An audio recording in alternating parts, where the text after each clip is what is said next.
Hello, everyone. I am Gertrude Sachekar. As a professional, I have the best of two worlds. On one hand, more than 20 years of experience in the financial industry, and on the other, the skills and superpowers of an associate certified coach. I specialize in leadership, emotional intelligence, and positive intelligence.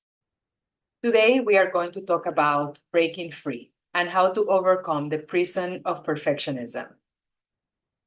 I'll start with an introduction, then the definition of perfectionism, what causes it, how to know if we're slipping into perfectionism, the practices to overcome it, and the key takeaways.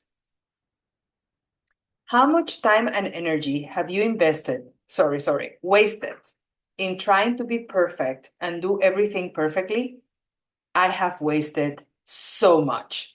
I'm done. I'm exhausted. From now on, I and everybody else will have to be content with good enough. In her book, Dare to Lead, Brené Brown defines perfectionism as a self-destructive and addictive belief system that fuels this primary thought. If I look perfect and do everything perfectly, I can avoid or minimize the painful feelings of blame, judgment, and shame. When I learned this definition, many things became clear. My quest for perfectionism wasn't driven by an internal motivation to do and be the best I could. No. It was to mask the pain I felt when my gremlin told me, "You're not enough."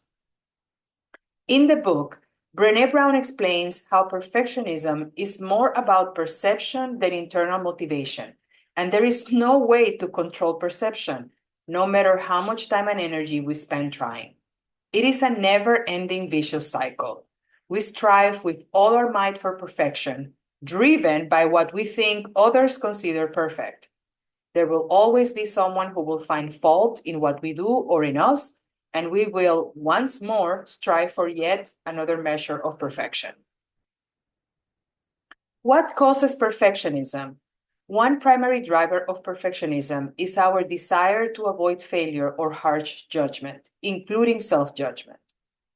When we make mistakes, our judge will immediately activate with one of its multiple messages that boil down to "you're not enough." So, to shut him up, I want to get the gold star that shows everyone and myself how awesome I am. What a waste of time and energy. The second driver is the vast external pressure channeled through social media. For digital immigrants like me, peer pressure was once limited to people in our real lives. Now we find ourselves competing with influencers whose seemingly perfect lives send our gremlin into overdrive. How do I know if I'm going down the slippery slope of perfectionism? One key sign for me is how I answer the question, am I investing so much time and effort in this activity because I'm internally motivated, or am I seeking someone else's approval? I also gauge how afraid I am to fail at the activity or project at hand because it would damage my image, others would judge me harshly, etc. Finally is how much I am preparing and planning for a specific task or project. I'm learning to feel in my body how much in control of everything I want to be. Though I can't yet fully describe it, I reach a point where my gut tells me, let go, enough. How can I get myself out of the perfectionism rabbit hole? I'm going to share with you 4 practices you can implement to overcome perfectionism. First, practice self-compassion.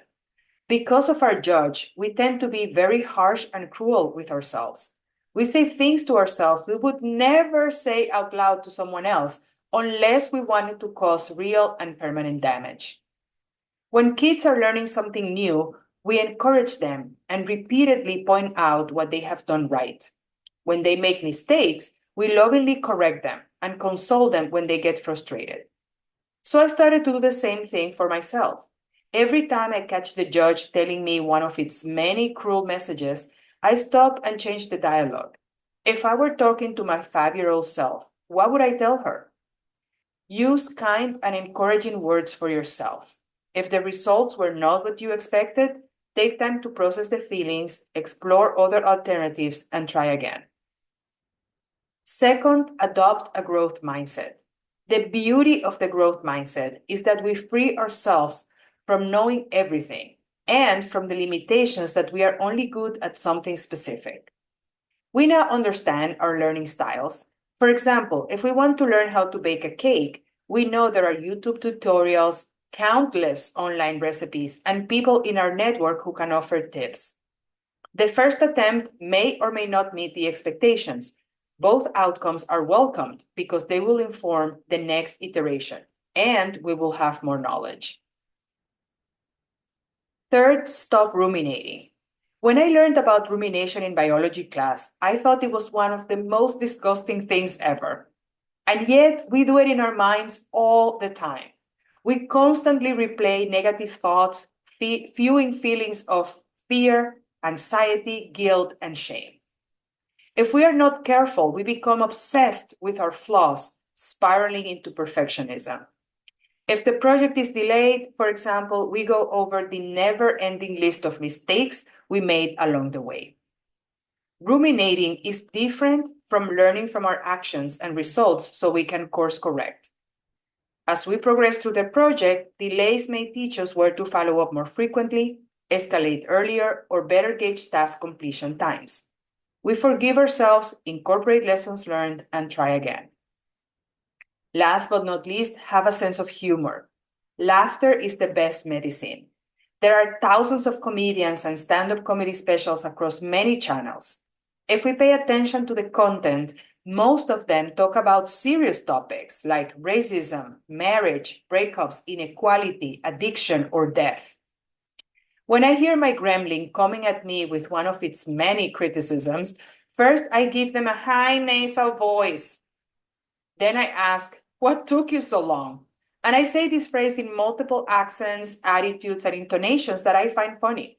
It diffuses the whole situation. Laughter increases the endorphins released by our brains and helps us relax.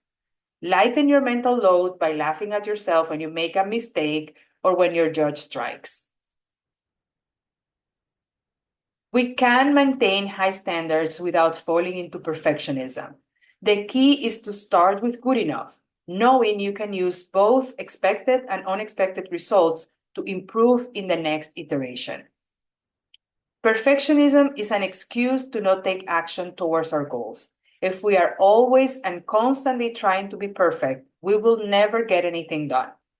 Our vision board is collecting dust. We forgot where we wrote our goals or even what they were in the first place. Perfectionism is exhausting. It feels like performing a character 24/7. It is so misaligned with our authentic self that we may forget who we really are. A beautiful human being with great qualities, tons of achievements, and constantly improving. What do you do to overcome perfectionism? Let us know in the comments. Thank you so much for listening. Please include your responses in the comments. And for more content, remember to subscribe to my channel. See you again soon.